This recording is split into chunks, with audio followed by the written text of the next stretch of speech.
আমরা আছি হোটেল মুনে, এটা পাবনার বাস কেন্দ্রীয় বাস টার্মিনালে। আপনার বাসা কোথায়? ধরপাড়া। ধরপাড়া। কি করতে আসছেন এখানে ভাই? কাজ করতে এসেছিলাম।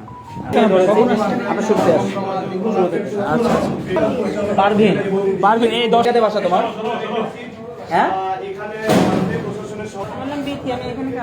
এখানে কাজ করি। বাসা কোথায়?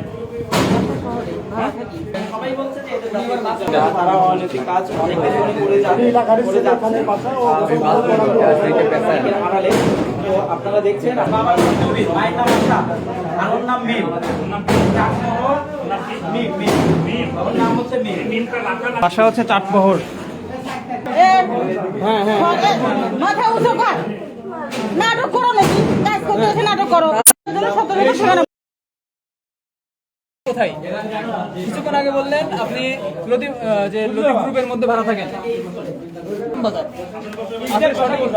এক্সাক্ট বাসাটা কোথায়? এটা কথা বলেন, সত্য কথা। আপনি কি বিবাহিত? আপনার স্বামীর নাম কি? জি আপনি আমার নাম জিজ্ঞেস করেন কেন? আপনার হাজবেন্ডের নাম বললে সমস্যা কোথায়? নাম বলো, তোমার নাম্বার দাও। স্বামী এগুলো জানে না। সেগুলো জানে না? আপনার নাম্বার দেন। জানে না তোমার স্বামী তোমাকে ভাত কাপড় দেয় না? দেয় কিনা? এই কথা বলতেছো। দেয় রে ভাই, দেয় তো এখানে আসো কেন তুমি? ফ্যামিলিতে প্রবলেমের কারণে। ফ্যামিলিতে তোমাকে ভাত কাপড় দিচ্ছে তোমার স্বামী, তো এইখানে এই ভাত কাপড় যেহেতু দিচ্ছে তোমার এখানে কি প্রবলেম হওয়ার আছে? বাবা মাকে দেখতে হয়। সেটা বলেন আগে। আমি একা, আমার দুই ভাই ছোট, দুই ভাই ছোট, বয়স কত?